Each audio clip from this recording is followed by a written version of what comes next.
Okay, Gina, we're live on YouTube and we'll just get started in 2 more minutes. Okay? All right, sounds good. Awesome. Thanks.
Okay, Gina, thank you so much for joining us today. We're Thank happy you to for have having you. me. Thank you so much for your time. So let's get started. And it'll be great if you can tell us about your professional experience and your education background. That'll be really, really helpful. Absolutely. I've been drawn to leading others and running operations for a really long time. And so I grew up in Maryland, where I attended University of Maryland, Baltimore County, and studied economics. From there, I moved into being a skincare and beauty buyer in a startup organization and also a department lead. And so I basically had a hand in establishing standard operating procedures, training manuals, and sourcing projects. My path has continued to bring me to leadership roles, whether it be in retail operations, supervising real estate, or running operations in educational environments or in fulfillment where I landed last. So prior to returning to school for my master's, I served as the founding leadership team for Maya Angelou Public Charter School Middle School. And then I later served as director of operations for a bilingual school, both of which were in DC. And so my studies led me to seek opportunities for larger scale leadership, which led me to Amazon, looking for roles in operations and logistics outside of the environments I previously had been in. And so I came to Amazon through the Pathways program, which was a high stakes, high reward leadership program where I got the chance to really challenge myself with larger headcounts, large volume buildings, a manual environment where we didn't have a whole lot of robotics. And from there, through my career with Amazon over the next 4 years, I landed and promoted as a senior operations manager. All in all, I really took being called bossy as a child and turned it into a career leading, guiding, and supporting others. That's great, Gina. And thank you so much for sharing your background. Sure. And it seems like you have been involved in mentoring and career coaching for a long time. So definitely great for our attendees and our platform users. Great. So can you tell us more about the roles and responsibilities of an operation manager? Absolutely. So, an operations manager, their main role and responsibility is to own their business. And what that looks like can be different things. So, at the level of an operations manager, you are typically a leader of salaried employees or managers and responsible for a shift within the overall operation if it's a larger scale business, or if it's a smaller scale business, you're responsible for logistics, operations, procurement, budget, everything involved in running that particular business. And you're also responsible for developing entry level managers and indirectly any assistants that then report to them. In fulfillment, it typically means that there are several departments that report to you and several managers and teams in those departments that are now reporting to you for guidance and leadership. Hmm. Okay, that's awesome. So, what's your typical day as an operation manager?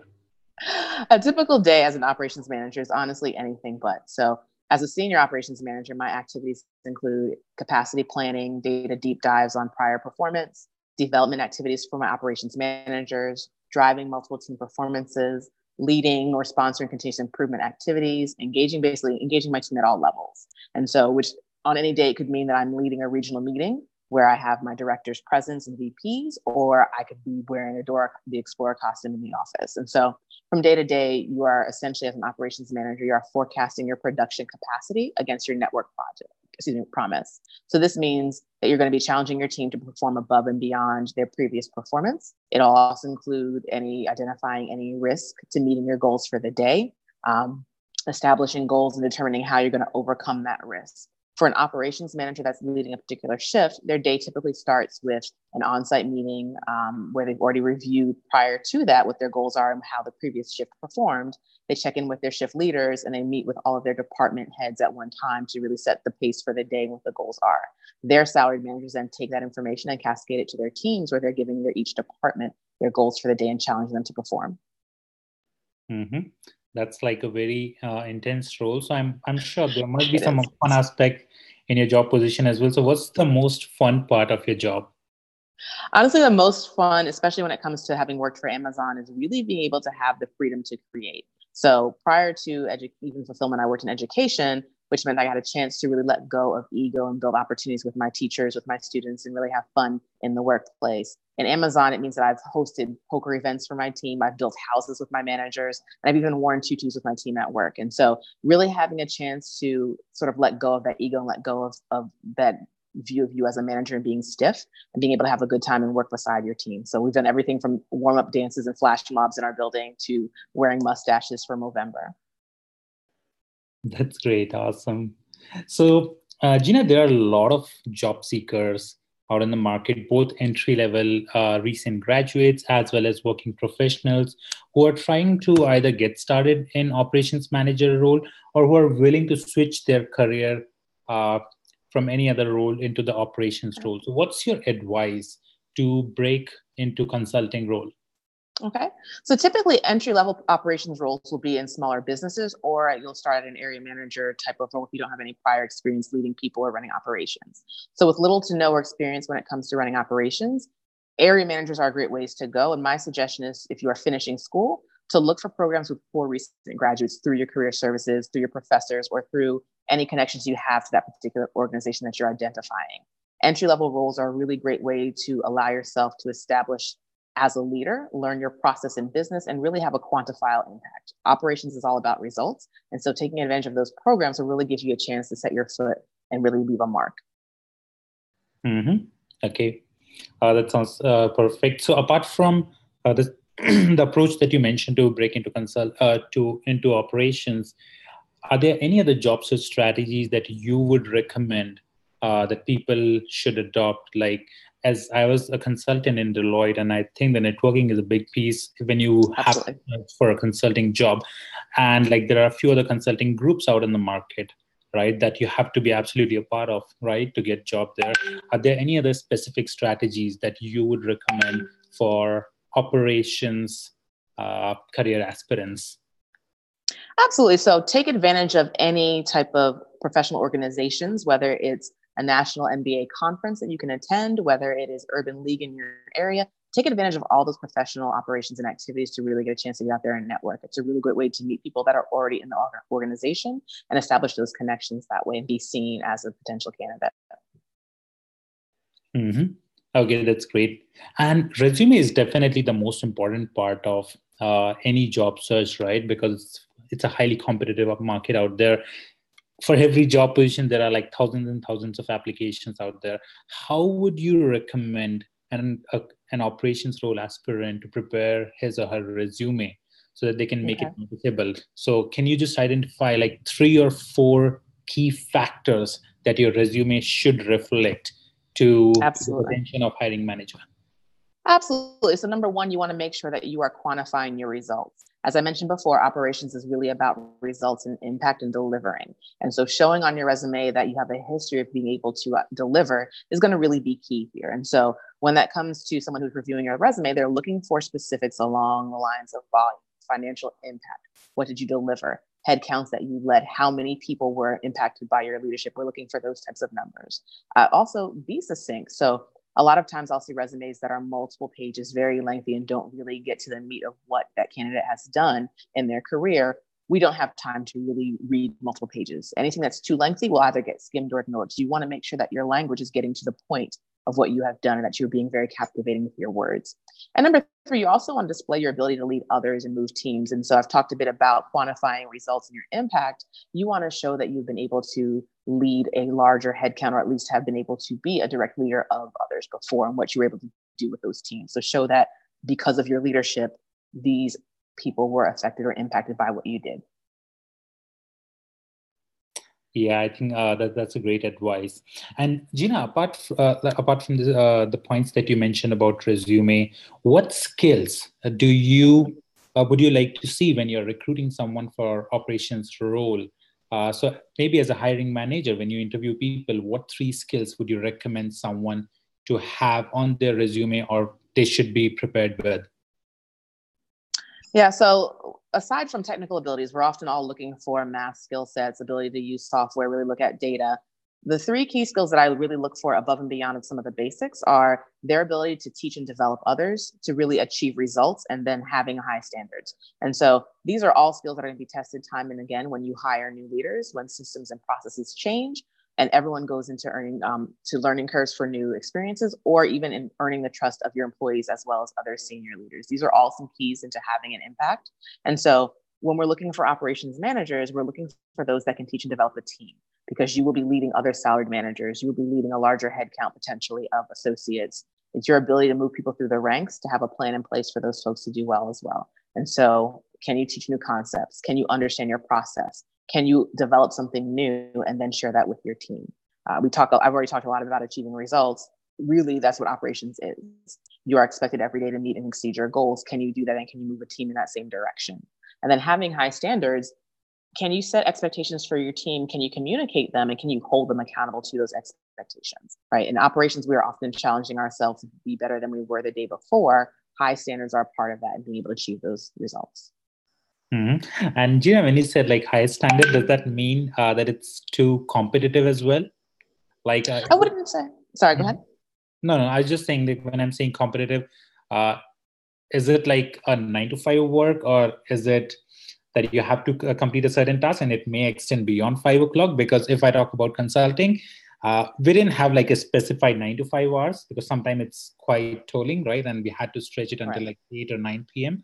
But it's not like every other day. So just wanted to understand it from the operations perspective. Honestly, typically operations is not just 9 to 5, and that's been in a variety of industries that I've been in, whether it's education, retail, fulfillment. It is typically outside of those hours. But when I talk about high standards, it's also about being able to do better than you did the day before. And so competition can be within the network, can be between official competitors, for instance, other companies, or it can just be that yesterday you hit 100, tomorrow you need to hit a 102. How are you going to get there? Right? Or holding your team to a moral high standards. How do I expect my leaders to act and carry themselves in front of their associates and employees? Okay, that's awesome. So, Gina, what's the interview format for operations role? Like, how many rounds of interviews are there? Whether it's technical, whether it's all behavioral. So, do you have any structure for interviews?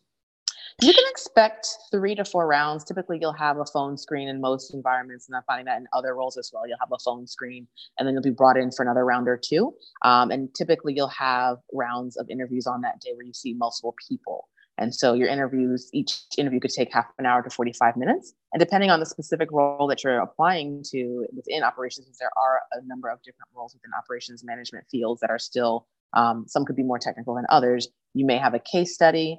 We typically tend to have behavioral formats when it comes to people leadership. So we're looking for folks that can lead large teams. You're going to see a lot of behavioral type of interviews. If you're gearing yourself towards a more technical role, you can expect more case studies and more of a technical interview. Mm-hmm. Okay. So you'll often hear people refer to the STAR method, and largely when you're talking about behavioral interviews, that is one of the key standards that we're looking for in the way that you format your answers. Mm-hmm. Okay, awesome.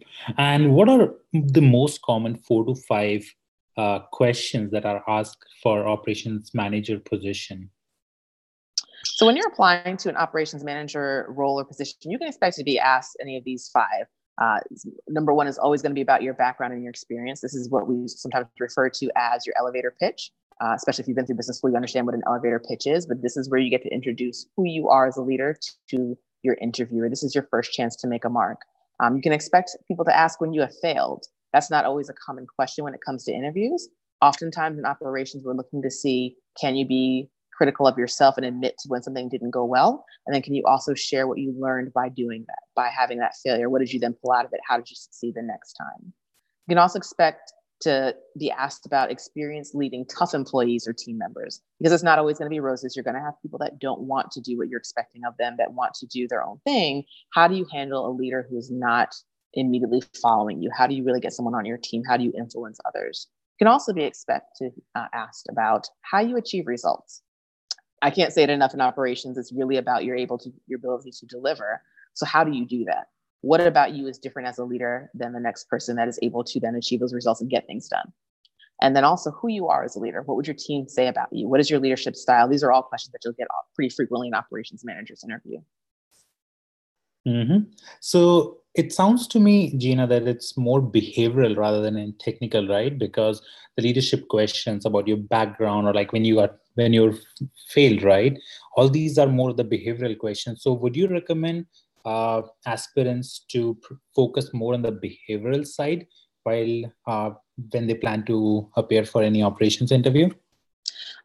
I would suggest to do a mix of both. A lot of it really depends on the specific role that you're applying to. Particularly the Pathways program through Amazon that I applied to, I did have to be able to speak to my technical side and be prepared to handle a case study in a shorter amount of time. And so depending on the company you're applying to, the specific role and the responsibilities, you may have a more technical approach to your interview where you're actually expected to take care of calculations in front of your interviewer. And so I would prepare for a bit of both. Okay, that makes perfect sense.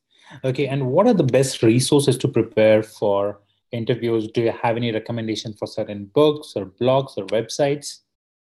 You know, my recommendations are all along resources. And so the top three for me that I think are the best, number one is the company's website itself.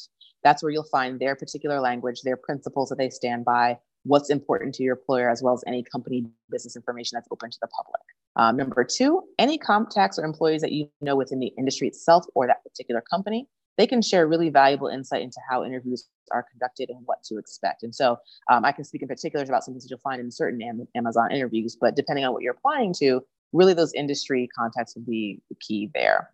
And also the news. In operations, it's really important to know what your company is doing, how do they fare in the market, and who is their competition. That's where you find a lot of good information. Great, awesome. Thank you so much. And how do you define the career path of an operations manager?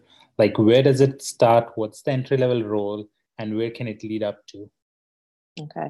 So for operations manager, the career path is really what you make it. So know your desired path before you start, and be open to figure it out in the process as well. So there are several paths that I'll share with you all. Typically for an operations manager, if you're starting at an entry-ish level, you'll start at area manager and then move up to ops manager, or you can start at ops manager. And then your next course could be from operations manager to senior operations manager, meaning you're now leading several operations managers who are responsible for several shifts and departments. From there, you can move to assistant GM if you're in particular focused on a building or fulfillment, for example. And an assistant GM is now having an impact on senior operations leaders and really being involved in the culture of the building, ensuring that you're delivering and they are learning and on their way to becoming a general manager. And then from general manager, you could then move up to regional director. That's one path.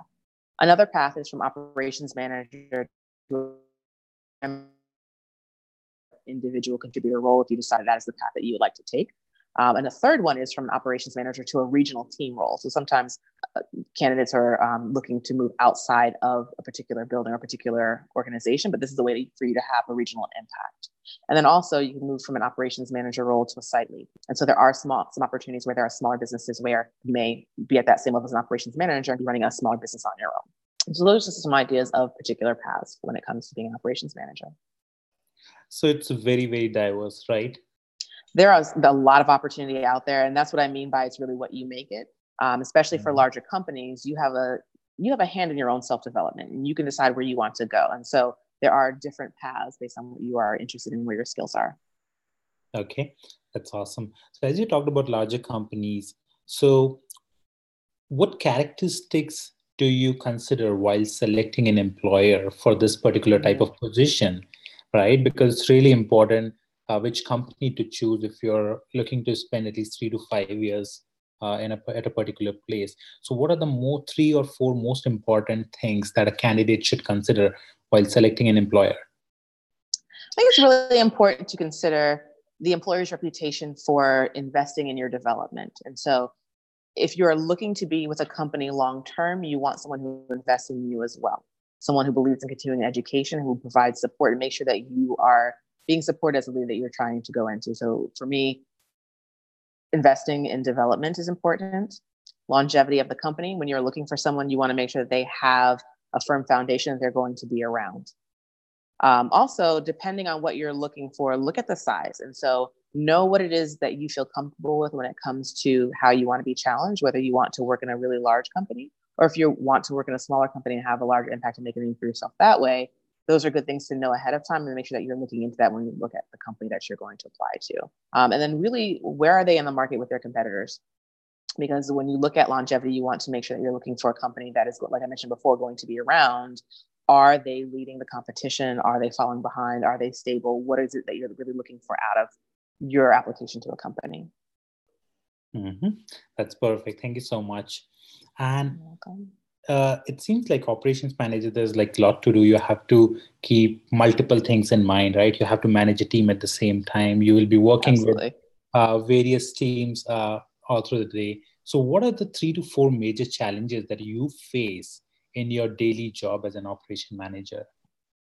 So I will say challenge is really great. And so a lot of times we'll look at challenge as something that's negative. But challenge is a really great way for you to grow and really work in a dynamic environment. So 4 main challenges I'll say that I see as an operations manager are ambiguity. So as much as you plan for an outcome, and as an ops manager, you will have things drawn out by hand. You'll have them on Excel. You'll have very detailed information. As much as you plan for an outcome, you can still expect for it to change. You can expect for a wrench to be thrown in your plans. How do you then handle that ambiguity and stick and move, so to speak? Another one is breaking the status quo. So when you're dealing with an operation, you can bet you'll run into the mentality that something has always been done this way, especially if you're in an operation that has a really large headcount or has what we call veteran employees, people that have been with a company for a really long time. We tend to get stuck in some habits. And so your role as a leader will be to challenge and change that. Okay. Also, when you're moving a large team, moving a large group of people on time is a challenge. So understand that oftentimes in operation, you are working with people, especially if you're working in an operation largely impacted by hourly employees. This can be a challenge. Everyone has their own motivation and expectation, as well as life outside of work. So as a leader, how do you move 1,000 people in the same direction and really have it done yesterday? So those are some of the challenges that you see. And then also, as I keep mentioning, results and being better than before, another great challenge is being better than yesterday. So this will constantly be a challenge that you set for your team, that senior leaders will set for you, that the region will establish or a network will establish as a goal for you. How do you take lessons learned and how do you analyze your business performance to be better today than you were before with the same resources? That is great. That is amazing. And I think, I think it's very helpful for each and every employee who's a part of a team and every team member, right, to continuously get motivated by everyone in the team. If everyone's pushing hard, right, beating their own goals, I think it's great for professional growth. So awesome to hear that. And that's what makes it fun as well. When you have competition or you set a goal for yourself and you see that you're able to exceed it, that keeps you going. Mm-hmm. Because I've seen so many of people or like friend in my network, they were in a constant 9 to 5 job, like doing same work. And after 2 to 3 years, they get frustrated. And like now we want to move into either consulting or operations role, right? Or the strategy side of it, where there are new challenges every day. So yeah, I couldn't agree less. Thank you so much. You're welcome. Okay, Gina, here's my final question. And I'm glad that we were able to cover all the questions so quickly and in such a crisp manner. So the final question is, what advice do you have for aspiring candidates to be successful in their career as an operations manager? Absolutely. So in operations, I have 2 things that I would like to leave everyone with. Number 1, learn at all levels. So from your employees, your peers, your senior leaders, take advantage of every opportunity and seek out opportunities to grow and learn. This is what makes and keeps your operation dynamic. So learning enables you to move with the time and to find ways to operate efficiently and also be willing to get your hands dirty. And so one of the key things when I talk about learning, that's how we grow. You never stop learning. And if you do, that's a problem. In operations, there's a lot that's being done out there that you can learn from others that you can then take and add to your operation or tweak in ways that you can be better, or you can be the one that teaches. And as I mentioned, be willing to get your hands dirty. So servant leadership in operations is key. In all of my roles that I've held as a leader, I've either worked at the level of those who work for me, or I spend time getting in path and working beside my team if I did not do that job before. And so doing so not only really helps me to uncover ways to improve the conditions or processes for my team, It also builds stronger working relationships and earns the trust of my team. We don't really respect those that look down at us from above that are supposed to be managers. We respect those that are working beside us and understand or can empathize with what we're going through and what the job entails, even if that's not your responsibility. That really helps you as a leader understand what is expected of your team and really how to work and lead your team. Mm-hmm. That's great. Well, thank you so much, Gina, for all the wonderful insights and advice. I'm sure this is very, very helpful for all the operations career aspirants. And it was very helpful for me as well to learn a lot about operations. Trust me, this was my first encounter with the operations role, and I learned a lot. Thank you so much. Thanks a lot You're welcome. Your advice. Thank you for having me. Okay, great. We look forward to have you in our future webinars as well. Thanks a lot. Absolutely. You have a wonderful day. Bye. Bye. And thanks everyone for joining us today. We'll get you the recording of this webinar in the next few days. Thank you so much and have a wonderful evening.